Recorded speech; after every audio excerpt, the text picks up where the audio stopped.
আসসালামু আলাইকুম। দেশে যে হারে নতুন নতুন দলের আত্মপ্রকাশ ঘটতেছে, এখন আমি আর আমার দোস্ত সালমানও আর বইসা থাকতেছি না। আমরাও চিন্তা ভাবনা করছি একটা নতুন দল নিয়ে মাঠে নামতেছি। আমাদের দলের নাম হইতেছে বিএলপি, বাংলাদেশ লুটপাট পার্টি। ঠিক আছে, এই দলের প্রধান নেতৃত্বে থাকবে আমার দোস্ত সালমান। হ্যাঁ, আর চাঁদাবাজ থেকে শুরু করে সব কিছু টোটালি কন্ট্রোল করার জন্য আছে আমার দোস্ত জুম্মন।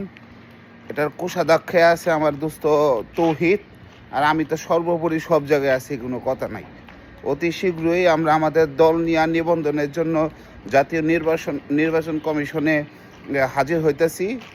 আপনারা সবাই দোয়া রাখবেন যাতে আমাদের এই দলটা একটা ভালো পর্যায়ে যাইতে পারে এবং দেশে সরকার গঠন করে লুটপাটের বন্যা বসাইতে পারে।